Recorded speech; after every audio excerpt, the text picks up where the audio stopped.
आप देख रहे हैं आ अब लौट चले एपिसोड 1। अंधेरी काली रात में अंधेरे कमरे में बेसुध सी प्रतिज्ञा अपनी आराम कुर्सी पर बैठी हुई अपने ही विचारों के झंझावत में फंसी हुई थी। कुर्सी की चरचर की आवाज़ रात के सन्नाटे को भंग कर रही थी।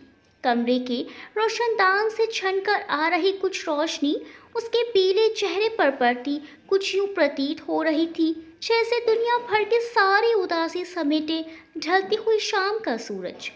आंसुओं के मोती पलकों के किनारे पर सचे थे, क्योंकि इन आंसुओं को बहने की अनुमति जो नहीं थी। ये आंसू भी अपनी सीमा जानते थे। 3 भाई बहनों में सबसे बड़ी थी प्रतिज्ञा। माँ सुनंदा, पिता किशोर और प्रतिज्ञा, इन 3 लोगों का परिवार जब 10 सालों बाद 5 लोगों का परिवार बन गया तो घर में खुशियों की लहर दौड़ गई। और प्रतिज्ञा तो अपने जुड़वा भाई बहन को देखकर फूले नहीं समा रही थी। दोनों के नाम भी उसने अपनी पसंद से रखे। भाई का नाम गौरव और बहन का नाम गौरी। उस दिन से प्रतिज्ञा की दुनिया बस उसके जुड़वा भाई बहन के इर्द गिर्द घूमने लगी। अब परिवार बढ़ा, ज़रूरतें बढ़ी तो खर्चे भी बढ़ने लगे, जो किशोर जी के लिए अपने छोटे से ब्लू पॉटरी के काम में पूरे कर पाना संभव नहीं था। इसीलिए शहर जाकर इसी काम को थोड़ा आगे बढ़ाने की सोची। अपनी मेहनत के बल पर धीरे धीरे किशोर जी परिवार सहित शहर में आ बसे और जी तोड़ मेहनत करने लगे। सब ठीक ठाक ही चल रहा था कि किशोर जी को अचानक से आए हार्ट अटैक ने सब खत्म कर दिया। एक हंसती खेलती दुनिया ही उजाड़ दी। माँ का तो रो रो कर इतना बुरा हाल था कि उन्हें खुद अपनी ही होश कहाँ थी।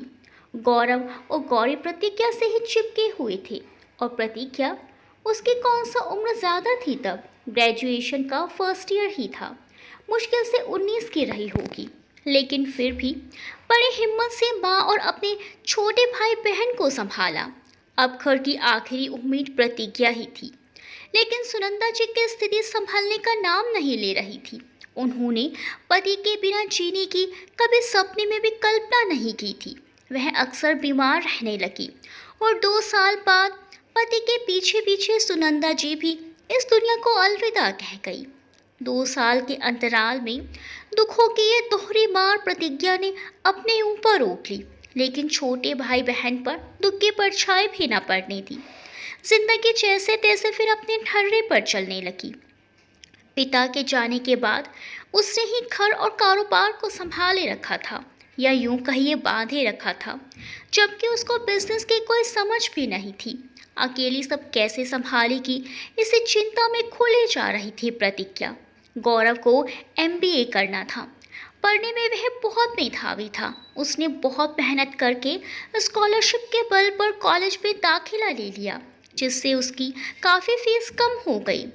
उसकी 50% तक फीस माफ़ हो गई तो प्रतिज्ञा का बोझ कुछ कम हुआ। गौरी को एमबीए करना था। स्कूल के साथ साथ अब उसकी कोचिंग भी चालू हो गई। उसमें भी काफ़ी पैसा जा रहा था। प्रतिज्ञा सबके सपने पूरा करना चाहती थी। वह चाहती थी कि गौरव और गौरी को ये ना लगे कि पापा नहीं रहे तो हम अपने सपने पूरे नहीं कर सके। हमें जो बनना था वह हम नहीं बन सके, अपनी पढ़ाई पूरी नहीं कर सके। इसीलिए प्रतिज्ञा ने हर संभव कोशिश की, जिससे वह अपने छोटे भाई बहन को उनके पैरों पर खड़ा कर सके। और आखिरकार प्रतिज्ञा ने कड़ी मेहनत से पिता के कारोबार को भी आगे बढ़ाया, और साथ ही साथ गौरव और गौरी के सपने पूरे कर उनको भी काबिल बना दिया। बहुत अनुशासित और कड़ी मिजाज वाली थी प्रतिज्ञा। होती भी क्यों ना, इस समाज ने उसे ऐसा होने पर बाध्य जो किया था। मात्र 19 वर्ष की अवस्था में पिता के जाने के बाद जो 1-2 घटनाएं उसके साथ हुई थी, उसके बाद तो प्रतिज्ञा का जीवन के प्रति रवैया ही बदल गया था। बहुत हद तक अपने में ही सीमित होकर रह गई थी प्रतिज्ञा। हाँ, कभी कभी अकेलेपन में मानव को जरूर याद कर लिया करती थी, और आंसू यूं ही पलकों को भिगो जाया करते थे। बहुत गहरा रिश्ता था मानव की यादों का प्रतिज्ञा के आंसुओं से। दोनों पूरक थे एक दूसरे के, लेकिन ऐसे अकेलेपन में होता था। पूरी दुनिया के लिए तो प्रतिज्ञा बहुत ही मजबूत थी। कभी कभी प्रतिज्ञा को स्वयं लगता था कि जीवन के प्रति इतना कठोर रवैया सही नहीं। फिर भी कई वर्षों से यूं ही चल रहा था तो ठीक ही था। अपने भाई बहन की जिम्मेदारियों को प्रतिज्ञा बखूबी निभा रही थी। थोड़ी कड़ाई रखी तो उसे लगने लगा गौरव बहुत दूरी बना के रखने लगा है उससे, और गौरी भी। आज तो उसने अपने कानों से सुना दोनों को बात करते हुए। गौरव, अपने ही घर में दम घुटता है। पता नहीं श्रुति इन सबको कैसे और किस ढंग से लेगी। क्या वो दी के सो कॉल्ड अनुशासन को समझ भी पाएगी? मुझे चिंता हो रही है कि कहीं अगर श्रुति हमारे परिवार में एडजस्ट नहीं कर पाई तो। गौरी, इतना क्यों सोच रहे हो भाई? शादी के बाद दूसरे शहर की पोस्टिंग के लिए अप्लाई कर देना, वरना श्रुति भाभी को बहुत प्रॉब्लम होने वाली है इस घर में। आज तक हम सुनते आए हैं, कल भाभी भी सुनेगी प्रतिज्ञा पुराण। सुन सुन के थक जाएंगी बेचारी। गौरव, ठीक ही कह रही है तू, ऐसा ही कुछ करना पड़ेगा। चल देखता हूँ। जब प्रतिज्ञा ने ये सब अपने कानों से सुना तो बहुत आघात लगा उसे। एक पल के लिए तो लगा कि अपना दिल खोल के रख दे अपने भाई बहन के सामने। फिर सोचने लगी, क्या वो समझेंगे? शायद नहीं। इसीलिए अपने कमरे में जाना ही उचित समझा उसने। प्रतिज्ञा भी तुरंत ऑफिस से लौटी ही थी।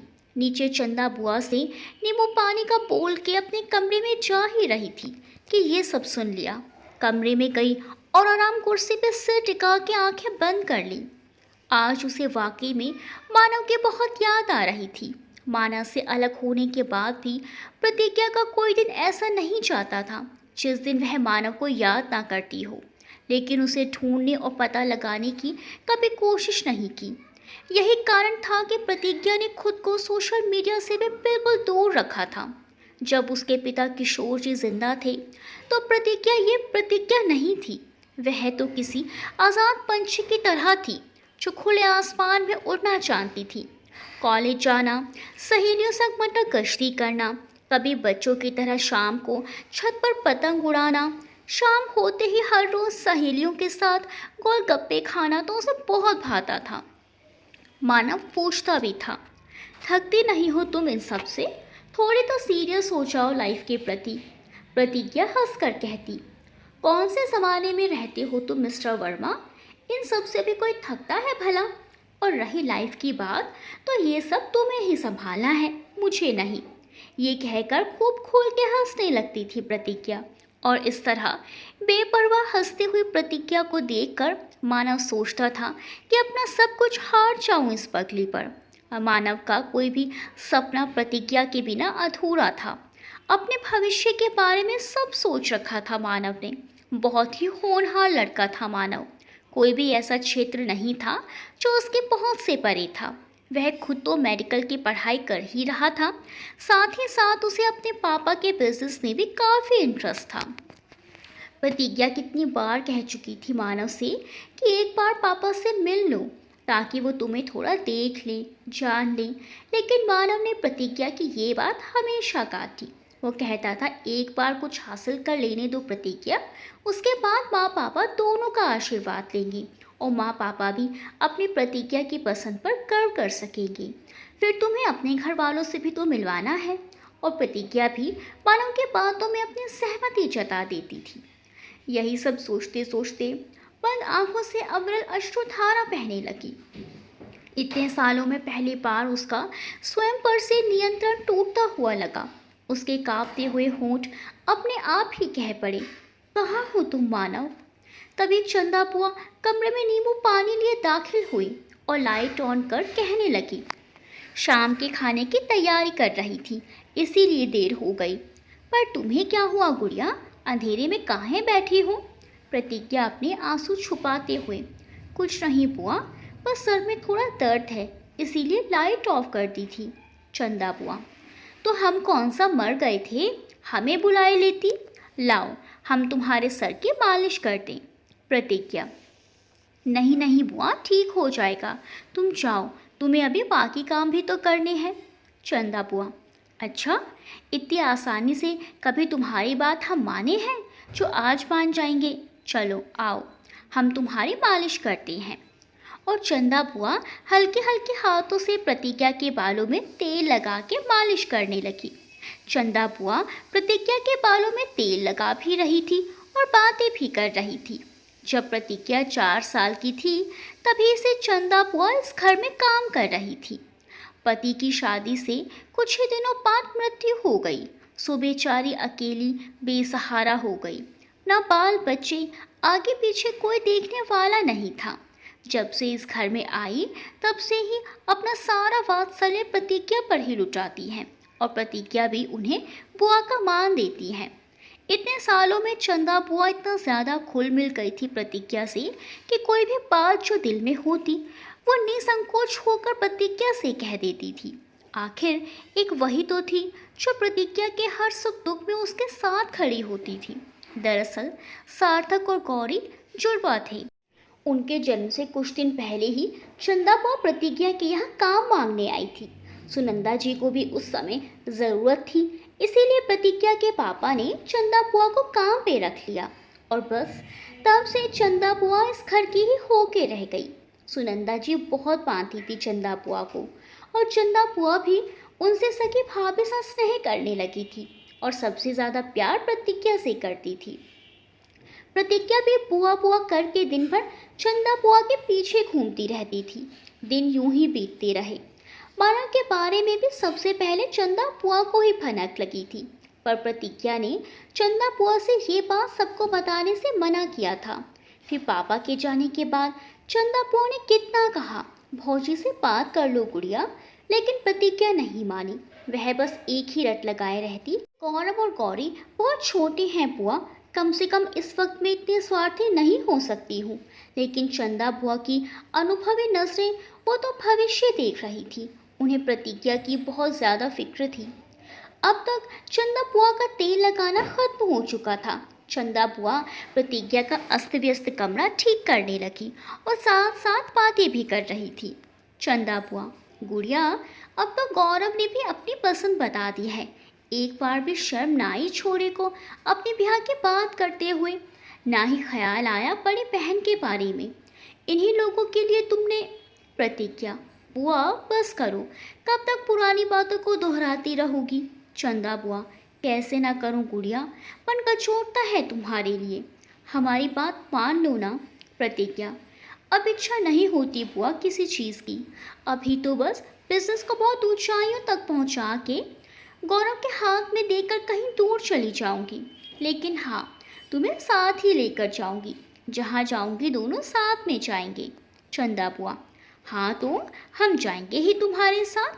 हम अपनी गुड़िया के बिना एक पल भी नहीं रह सकते हैं। चलो अब तुम थोड़ा आराम करो, तब तक हम रात का खाना बनाते हैं। चंदा बुआ प्रतिज्ञा के सर पर प्यार से हाथ फेरते हुए, आज तो हमने अपनी गुड़िया का मनपसंद पालक पनीर बनाया है। इतना कहकर चंदा बुआ चली गई। प्रतिज्ञा ने मन ही मन कुछ सोच लिया था और ये भी तय कर लिया था कि रात को खाने के समय सबसे बात कर लेगी। रात को खाने की मेज़ पर जब सब इकट्ठा हो गए तो प्रतिज्ञा ने गौरव से कहा, जब अपना बिजनेस है फिर भी तुम दूसरों के लिए काम करते हो, ऐसा कब तक चलेगा गौरव? कल को शादी होगी, परिवार बढ़ेगा तुम्हारा, जिम्मेदारियां बढ़ेगी। और हाँ, इस परिवार के प्रति भी कुछ जिम्मेदारी है तुम्हारी। ये ढीला रवैया जीवन के प्रति अब नहीं चलेगा। इसीलिए मैंने तय किया है कि हम अपने बिजनेस को और बढ़ाएंगे और अगली ब्रांच उदयपुर में खोलेंगे। तो जितनी जल्दी हो सके तुम अपने जॉब से इस्तीफा दो और अपने बिजनेस पर ध्यान दो। गौरव चुपचाप सर झुकाए हूँ हाँ में प्रतिज्ञा के बात का जवाब दे रहा था और प्रतिज्ञा मन ही मन सोच रही थी, मेरे भाई कुछ दिक्कत है तो बोल अपनी दी से, लड़ना। कितना कुछ मन में दबा रखा है इस लड़के ने। और इधर गौरव ये सोच रहा था कि खुश हूँ या दुखी, क्योंकि हमेशा की तरह दी ने अपना निर्णय सुना दिया। मुझसे कुछ पूछा भी नहीं कि मैं क्या करना चाहता हूँ। खाना खत्म करके सब अपने अपने कमरे में चले गए। गौरी अपने भाई के पीछे पीछे उसके कमरे में गई। गौरी, क्या हुआ भाई, बहुत कंफ्यूज्ड दिख रहे हो। गौरव, कुछ नहीं, सोच रहा हूँ कि क्या करूँ। दी ने तो अपना निर्णय सुना दिया हमेशा की तरह, लेकिन तू ही बता मैं दी के साथ निभा पाऊंगा। बहुत टफ है दी के अंडर काम करना। अभी मेरी प्रमोशन है अगले साल। अगर जॉब छोड़ता हूँ तो कल को लौटने का कोई चांस ही नहीं है। श्रुति का क्या सोच रहा है वो भी नहीं पता। उससे डिस्कस करूँ या नहीं, बस यही सब सोच रहा था। गौरी, भाई, जिस नज़र से मैं देख रही हूँ मुझे तो सब सही होता हुआ दिख रहा है। देखो, तुम उदयपुर जाओ और बस सेटल हो जाओ श्रुति भाभी के साथ। तुम उदयपुर की ब्रांच अकेले संभालोगे। दिवस कभी कभी तुमसे मिलने आएगी, तो मुझे लगता है तुम आराम से वहाँ सेटल हो सकते हो। गौरी गौरव को समझा रही थी। इधर प्रतिज्ञा बोझल कदमों से अपने कमरे में आ गई। गौरव, गौरी, चंदा बुआ, सबके बातें उसके दिमाग में घूम रही थी। ऐसा लग रहा था मानो चारों तरफ से सब उसके सर पे बातों के हथौड़े मार रहे हों। बहुत देर तक प्रतिज्ञा अपने कमरे में चहलकदमी करती रही, लेकिन मन शांत ना हुआ तो शॉल लेकर कमरे से निकल पड़ी बगीचे के लिए। नीचे उतर ही रही थी कि चंदा बुआ ने देख लिया और पूछने लगी, कुछ चाहिए गुड़िया? क्या हुआ, कमरे में पानी नहीं था? अरे हमें आवाज़ दी होती, हम ही ले आते, तुम काहे उतरी? प्रतिज्ञा, नहीं बुआ, सोच रही थी थोड़ा वॉक कर लूँ। कमरे में थोड़ी घुटन सी महसूस हो रही थी। चंदा बुआ, हम भी चलें तुम्हारे साथ? प्रतिज्ञा, नहीं बुआ, मैं चली जाऊंगी, बच्चे थोड़े हूँ। चंदा बुआ, हमारे लिए तो तुम बच्ची ही हो और हमेशा रहोगी। प्रतिज्ञा मुस्कुराते हुए, कुल ज़रूरत होगी तो कॉल कर लूँगी आपको, ठीक है? चंदा ने ठीक है बोल तो दिया, लेकिन बहुत चिंतित हो जाती थी प्रतिज्ञा के लिए कभी कभी। प्रतिज्ञा निकल पड़ी टहलने। अपने लॉन में ही टहल रही थी। चहलकदमी करते करते मन फिर अतीत के समुंदर में गोते लगाने लगा। उसे याद आ गई वो घटना जब पापा के जाने के बाद कैसे अचानक चाचा की नज़र उसकी प्रॉपर्टी पर थी। और हद तो उस दिन हो गई जब उन्होंने मौका देखकर प्रतिज्ञा के साथ ही कुछ गलत करने की कोशिश की। आज प्रतिज्ञा सोच रही थी कि अगर चंदा बुआ नहीं आती तो उस रात पता नहीं क्या होता। अपने पर सब ले लिया था चंदा बुआ ने।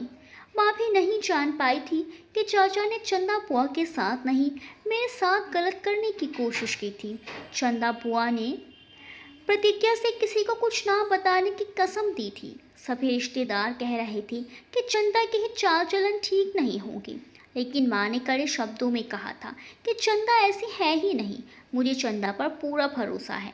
इस घटना ने प्रतिज्ञा को इतना कठोर बना दिया कि वो अपने अपनों से कब दूर हो गई उसे स्वयं पता ही नहीं चला।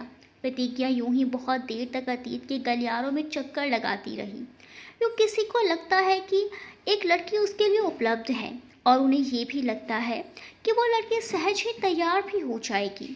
और इन मामलों में लोगों का आत्मविश्वास इतना प्रबल हो जाता है कि ये अपने रिश्तों की मर्यादा तक भूल जाते हैं। एक बार फिर घृणा होने लगी थी प्रतिज्ञा को अपने चाचा से। ये घृणा इतने वर्षों में ना जाने कितनी बार हुई।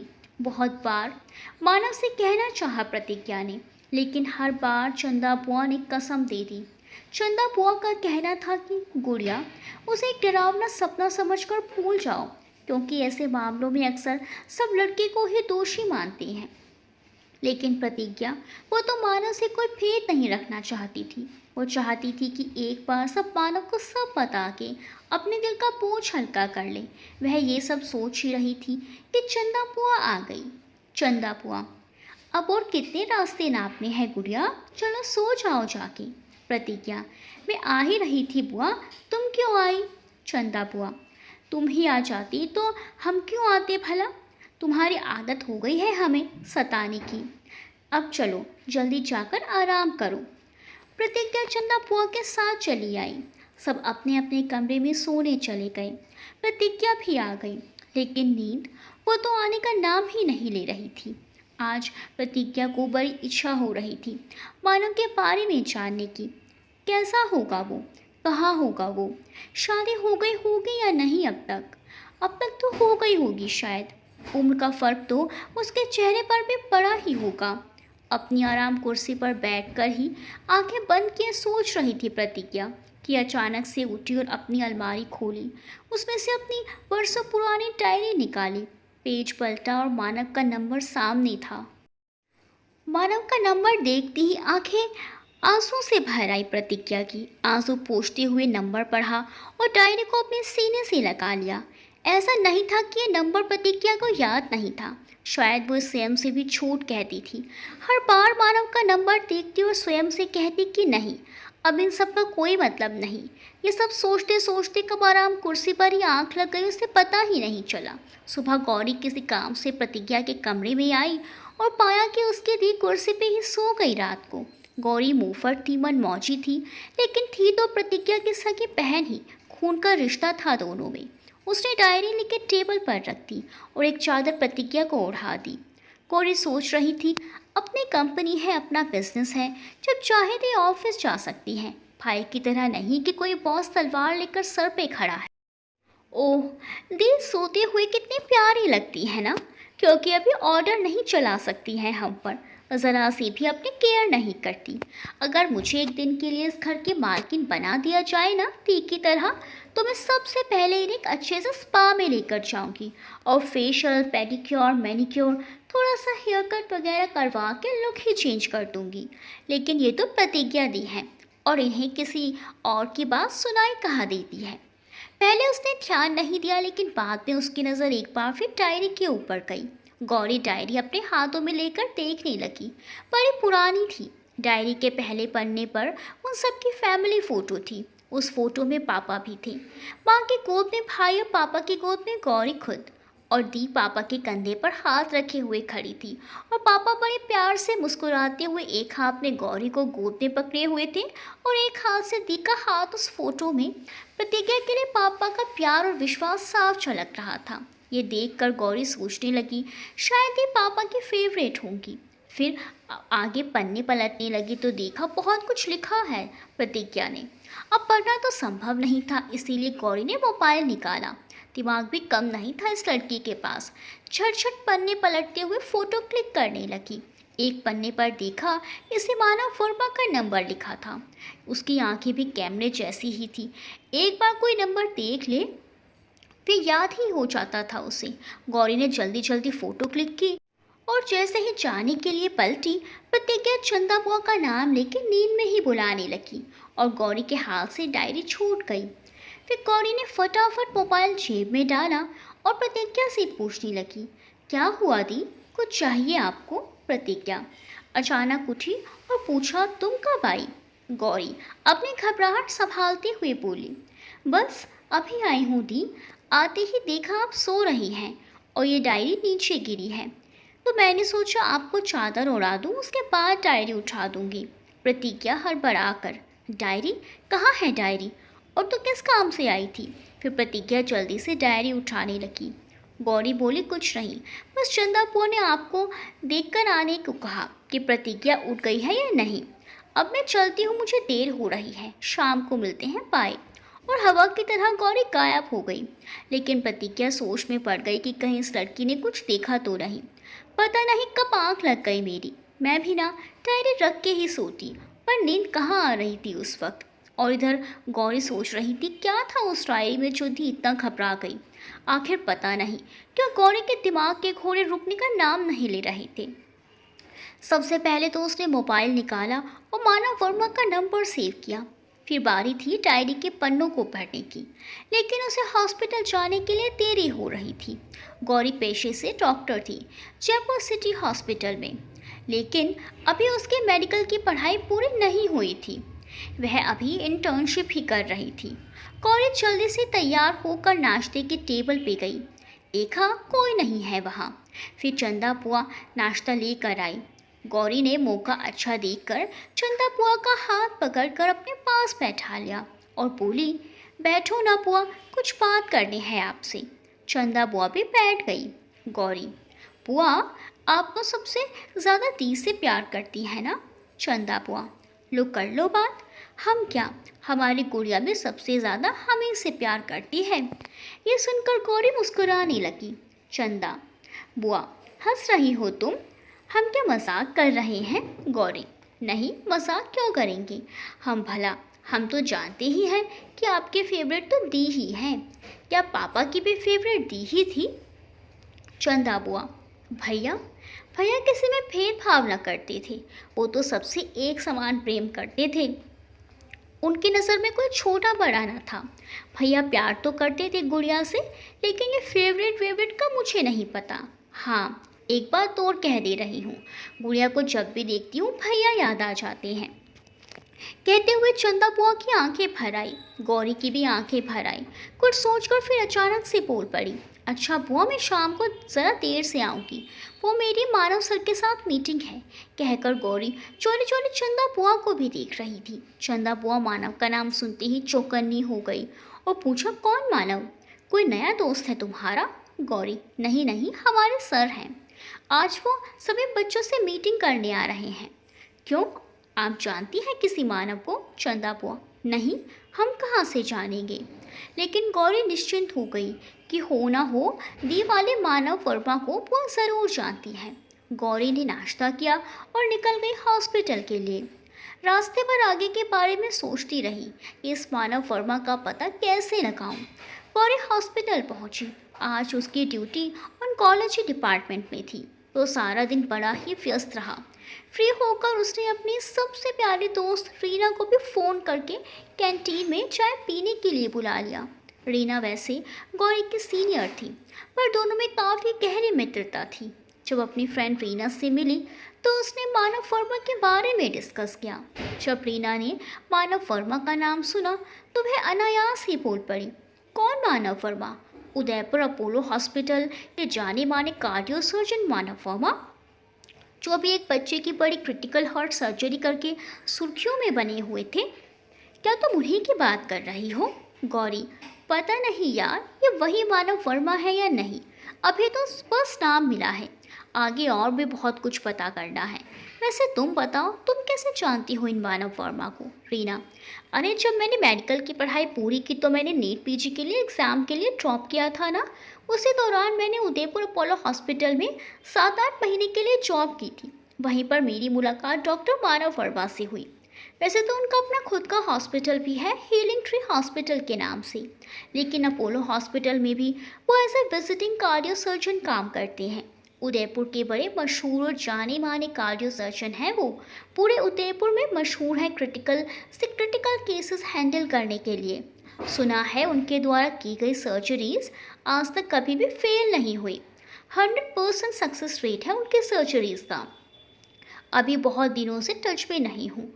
वो हैं जयपुर के ही, लेकिन उदयपुर सेटल हो गए हैं। गौरी, पता नहीं ये वाले मानव वर्मा कौन है और क्या करते हैं। चलो देखती हूँ, कहीं ना कहीं से कोई ना कोई क्लू तो मिलेगा ही। आखिरकार मैं भी बाल की खाल निकालने में माहिर हूँ। गौरी रीना से बात करके अपनी ड्यूटी ख़त्म करके हॉस्पिटल से सीधा घर आ गई। घर पहुँचते ही सीधा अपने कमरे में गई और कमरा अंदर से बंद कर लिया। अब बारी थी प्रतिज्ञा दी की डायरी वाले स्क्रीनशॉट्स पढ़ने की, जिनको पढ़ने के लिए गौरी कब से मनी जा रही थी। वो प्रतिज्ञा की डायरी पढ़ने के लिए इतनी उत्साहित थी कि एक ही बार में सब पढ़ लिया उसने। जो वो डायरी का एक एक पन्ना अपने फ़ोन में स्क्रीनशॉट के रूप में भरती जा रही थी, वैसे ही उसकी आंखों से आंसू छर बहे जा रहे थे। पूरा पढ़ने के बाद गौरी की आंखों में आंसू का पूरा सैलाब ही उमड़ आया था। आज बहुत बुरा लग रहा था उसे अपनी दी के लिए। वो सोच रही थी कितना कुछ सहा है प्रतिज्ञा दी ने। आज वो अच्छे से समझ पा रही थी अपने बचपन की कराटे क्लास के पीछे की वजह। आज वो अपने लिए महसूस कर पा रही थी अपनी प्रतिज्ञा दी की तरह, कि कैसे अगर गौरी को स्कूल या कॉलेज से आने में 10 मिनट भी देरी हो जाती थी तो प्रतिज्ञा स्कूल में फ़ोन पर फ़ोन कर डालती थी, और अगर फ़ोन ना मिले तो इतनी देर में वो खुद ही स्कूल पहुंच जाती थी। आज उसे समझ आ रहा था कि क्या गौरव भैया के किसी भी दोस्त से बात करने पर गौरी को मनाही थी। और उस दिन प्रतिज्ञा भले ही कुछ बोली नहीं, लेकिन उसके ब्लैक बेल्ट होने पर सबसे ज़्यादा वही तो खुश थी। जहाँ तक हुआ, प्रतिज्ञा दी ने उसे प्रत्यक्ष अप्रत्यक्ष रूप से हमेशा सपोर्ट किया। आज गौरी को खुद से बहुत शिकायतें थी, शर्म आ रही थी उसे खुद पे। वो सोच रही थी, मैं कितनी गलत सोचती थी। अब चाहे जो भी हो, अब वो कभी प्रतिज्ञा दी को, अपनी दी को कभी अकेला नहीं छोड़ेगी। क्या महसूस किया होगा दी ने उस रात जब चाचा जी ने दी के साथ कोशिश की होगी छी छी, घिन आ रही है सब सोच कर भी। बहुत सहा है दी ने, और कभी किसी से खुल के बात भी नहीं की कि मन थोड़ा हल्का हो जाता। चंदा बुआ सब जानती थी, शायद इसीलिए चाचा जी जब आते और उसे प्यार से गोद में बैठाते तो चंदा बुआ किसी बहाने से उसे ले जाती। सब पढ़ने के बाद गौरी को एक बार ख्याल आया कि भाई को बताऊं क्या। फिर उसने सोचा इतनी जल्दबाजी ठीक नहीं, और फिर मानव वर्मा के बारे में भी तो पता लगाना है, क्योंकि जिस डायरी में इतनी बड़ी बात लिखी हो, उस डायरी में अगर किसी का नाम है और कॉन्टेक्ट नंबर लिखा है, तो ये नाम और कॉन्टेक्ट नंबर किसी एलिगेटेड शख्स का नहीं हो सकता। ये ज़रूर इम्पॉर्टेंट ही होगा। गौरी ने अपना मोबाइल निकाला और उस नंबर पर डायल किया। 2 बार पूरी रिंग हुई, लेकिन किसी ने उठाया नहीं। गौरी ने सोचा हो सकता है ऑफिस में हूँ, लेकिन जो बेचैनी मन में थी उसने गौरी को चैन से बैठने नहीं दिया। उसने एक बार फिर नंबर डायल किया। इस बार किसी ने उठाया, शायद नौकर था, क्योंकि उसने उठाते ही कहा, अरे साहब घर पर नहीं है। तभी हम फ़ोन नहीं उठा रहे थे।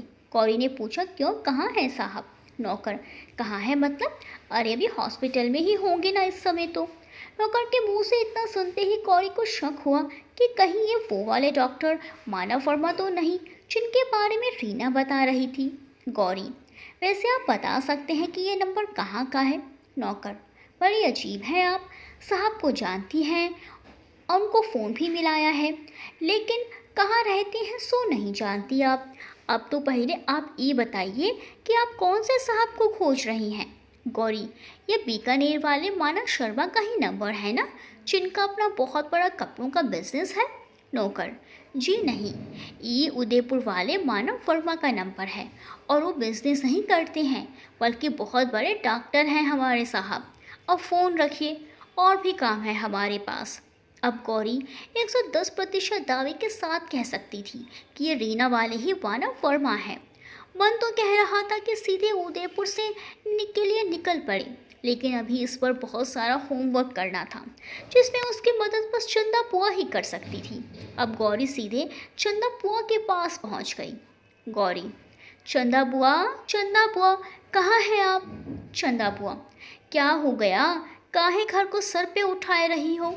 गौरी, मुझे आपसे कुछ बात करनी है, क्या हम बाहर चलें कहीं? चंदा बुआ, क्या हो गया, किसी को पसंद वसंद कर लिया क्या तूने भी अपने भाई की तरह? गौरी, सब यही पूछ लोगी क्या, तो बाहर क्यों जाएंगे भला? चलो ना, आइसक्रीम खाएंगे। अब कल को दी की शादी हो जाएगी तो तुम्हें मेरे साथ ही समय काटना होगा ना, बस इसीलिए। चंदा बुआ खुश होकर, राम जी ऐसा दिन दिखाएंगे क्या? गुड़िया जब छोटी थी तो उसे दुल्हन बनने का बड़ा शौक था। अब घर की जिम्मेदारी सब में ऐसी लगी कि सब भूल गई मेरी बच्ची। दोनों बाहर निकलकर कार से आइसक्रीम पार्लर गए। गौरी 2 आइसक्रीम लेकर आई और दोनों पार्क में एक बेंच पर बैठ गए। चंदा बुआ, तुम हमारे लिए हमारी पसंद की आइसक्रीम लाई हो, तुम्हें कैसे पता कि हमें यही वाली पसंद है? गौरी, चंदा बुआ को गले लगाते हुए, बुआ तुम्हारी फेवरेट दी है, लेकिन हम सबकी फेवरेट तो तुम ही हो। मुझे तो पहले ही पता था कि बटर स्कॉच आपकी फेवरेट आइसक्रीम है। चंदा बुआ, नहीं, तुम सबसे हम एक जैसा ही प्यार करते हैं। इतना मान हमें इसी परिवार ने दिया है, और हम पहले ही कह रहे ये फेवरेट हमें नहीं समझ आता। गौरी थोड़ा सीरियस होती हुई, बुआ क्या आप सच में चाहती हो कि दी की भी शादी हो? चंदा बुआ, लो भला, अपनी गुड़िया की शादी के लिए 1000 सपने देखे हैं हमने। कितना सोचे थे कि इन हाथों में आज गुड़िया खेली है, कल को उसके बच्चे भी खेलेंगे। आंसू पोंछते हुए, अभी बात खत्म नहीं हुई थी कि गौरी बोल पड़ी, तो आपको मुझे पूरी बात बतानी होगी बुआ। चंदा बुआ आश्चर्यचकित होते हुए, कौन सी बात? गौरी, मानव वर्मा वाली बात। चंदा बुआ, तुम कैसे जानती हो ये सब? गौरी, बुआ मैं सब जानती हूँ, चाचा जी के बारे में भी। चंदा बुआ, छी छी, नाम न लो उस दुराचारी का। हमारी गुड़िया का जीवन बर्बाद करने की कोशिश की उस नीच ने। उस घटना ने हमारी गुड़िया को अंदर से ही तोड़ दिया। आज तक हमारी बच्ची उभर नहीं पाई है इस घटना से। गौरी, बुआ उन्होंने जो भी किया आपने माँ से क्यों नहीं कहा? माँ से क्यों छिपाया आपने? चंदा बुआ, भौजी से कहने में कोई दिक्कत नहीं थी, लेकिन भैया के जाने के 15-20 दिन बाद ही ऐसा हुआ था। और जब हुआ तो घर के लोगों से भरा हुआ था, और इन सब से हम भी गुजर चुके हैं गौरी बेटा, और हमारा भी किसी ने विश्वास नहीं किया था। गौरी बुआ, आपके साथ? चंदा बुआ, हाँ बिटिया, हमारे साथ भी। 14 बरस में ब्याह हुआ और 15वें बरस में विधाता ने हमें विधवा बना दिया। उस समय सोचते थे कि पता नहीं कैसा भाग्य लेकर हम पैदा हुए हैं। जब हम विधवा हुए तो ये कमीने सोचने लगे हम अब सबके जागीर हो गए, और जब ये बात हमने अपनी सास से कही तो उल्टा कहकर हमें ही घर से बाहर निकाल दिया। जब हम मायके गए तो वहाँ भी हमारा आना किसी को फूटी आँख ना भाया, और एक रात हम सब छोड़कर घूमते घूमते शहर में आ गए। वो तो हमारी किस्मत अच्छी थी कि भैया ने हमें काम पर रख लिया। बिल्कुल सगे भाई सा स्नेह दिया हमें। भैया और भोजी के साथ रहकर एक बार फिर हमारा संसार पर विश्वास बनने लगा था। लेकिन भगवान भी अच्छे लोगों को ज़्यादा दिन खुद से दूर नहीं रखते, सो भैया को अपने पास बुला लिया। और अगले ही 2 बरसों में फौजी भी चली गई हमें छोड़कर। तभी से तुम्हारे चाचा की पूरी नज़र सब पे पड़ गई। हमने भी सोच लिया कि जो परिवार आज तक हमारी ढाल बना है, आज हम उसकी ढाल बनेंगे। अपनी बात सोच कर ही हमने गुड़िया को चुप रहने की कसम दी। उस समय हमें जो जान पड़ा हमने वही किया। गौरी बुआ, मुझे इतना गुस्सा आ रहा है कि मैं आपको बता नहीं सकती। आज मुझे समझ आ रहा है कि क्यों ये अचानक से इतनी खामोश हो गई। कितनी बातें करती थी, कितना खेलती थी मेरे और गौरव भाई के साथ, फिर अचानक से। काश मैं मेरी दी के लिए कुछ कर पाती, काश। इसीलिए मैं चाहती हूँ कि दी इन सब बकवास की वजह से अपनी पूरी लाइफ ना खराब करे। तो सबसे पहले दी को ये सब अपने मन से निकालना होगा। चंदा बुआ, हाँ बिटिया, करो जो करना है, मैं तुम्हारे साथ हूँ। क्योंकि इसकी उम्र की लड़कियों को देखती हूँ तो मन रोता है। आज भैया जिंदा होते तो अपने हाथों से उसका कन्यादान करते, उसे विदा करते, उसका भी अपना घर संसार होता। गौरी, और ये मानव वर्मा कौन है? बुआ, क्या इसने भी कभी? चंदा बुआ, ना ना बिटिया, बड़ा ही भला लड़का था ये मानव। गौरी, आप बताइए बुआ कि आप कैसे जानती हैं और कितना जानती हैं? चंदा बुआ, बताएंगे, ज़रूर बताएंगे, लेकिन अभी घर चलो, बहुत देर हो गई है, प्रतिज्ञा राह देख रही होगी। कभी और चर्चा करेंगे इस बात पर। गौरी, ठीक है बुआ, चलिए। चंदा और गौरी घर आ गए। प्रतिज्ञा भी आ चुकी थी। प्रतिज्ञा ने चंदा को देखते ही कहा, कहाँ थी बुआ, चाय पिला दो ना एक कप। चंदा बुआ, अभी लाती हैं, तुम कमरे में चलो। तभी गौरी बोल पड़ी, आप सब लोग लॉन में चलो, आज मैं चाय बना कर लाती हूँ। गौरी चली गई चाय बनाने। प्रतिज्ञा चंदा बुआ के साथ लॉन में चली गई। थोड़ी देर में गौरी गर्मा गर्म चाय लेकर आ गई। सबको चाय दी तो चंदा ने बुआ ने मजाक अंदाज में कहा, देखो प्रतिज्ञा, अब तो गौरी में चाय बनाना सीख गई है, इसके लिए भी अब लड़का देख लो। कुछ फिर उदास होते हुए बोली, दो तो बिन ब्याही बेटियां घर में हैं, और गौरव है कि घर में बहू लाने पर तुला है। बहनों की कोई फिक्र नहीं उसे। तो गौरी छट से बोली, तो मैं ही क्यों, पहले दी की शादी करो। इतना सुनना था कि प्रतिज्ञा खड़ी हो गई और बोली, मुझे शादी वादी नहीं करनी, और आज के बाद इस बारे में कोई मेरी शादी की बात नहीं करेगा। गौरी, ये क्या बात हुई दी, आप किसी की सुनती क्यों नहीं? प्रतिज्ञा वहाँ एक पल भी नहीं रुकी और जाने लगी। गौरी पीछे से आवाज़ लगाती रह गई, दी, एक बार सुनो तो सही, मेरी बात का जवाब तो दो। प्रतिज्ञा ने पीछे पलटकर भी नहीं देखा और जाते हुए कहा, मैं किसी को जवाब देना ज़रूरी नहीं समझती। गौरी फिर बोली, आप इस तरह नहीं भाग सकती, आपको जवाब देना होगा। पर प्रतिज्ञा बिना रुके सीधा कमरे में चली गई। चंदा बुआ ने गौरी की तरफ देखते हुए कहा, ये क्या हुआ बिटिया, बात बनने की जगह बिगड़ती हुई दिख रही है। गौरी, आपको मुझ पर विश्वास है ना बुआ, आप प्लीज़ मुझ पर विश्वास रखिए, देखना बहुत जल्द सब ठीक हो जाएगा, ये मेरा वादा है आपसे। चंदा बुआ थोड़ा चिंतित स्वर में, तुम तो हमारे लिए डूबते को तिनके का सहारा हो बिटिया, हमें तुम पर पूरा विश्वास है। गौरी, तो फिर थोड़ा इंतज़ार कीजिए और मुझे दी के बारे में सब बताइए जो मैं नहीं जानती। चंदा बुआ, ज़रा ठहर तो, पहले गुड़िया को देख कर आती हूँ। गौरी सोचने लगी। दीना हुई खुलजा सिमसिम का दरवाज़ा हो गया कि खुल ही नहीं रहा। देखते हैं चंदा बुआ कब इस सस्पेंस से पर्दा हटाती है। दोस्तों, जिस मानव वर्मा का पता गौरी ने लगाया है, क्या ये वही मानव वर्मा है जिससे कभी प्रतिज्ञा बेइंतहा मोहब्बत करती थी? अपने राय कमेंट सेक्शन में ज़रूर बताएं। वीडियो को लाइक शेयर करना ना भूलें और मिलते हैं अगली वीडियो में कहानी के अगले भाग के साथ। तब तक के लिए बाय बाय।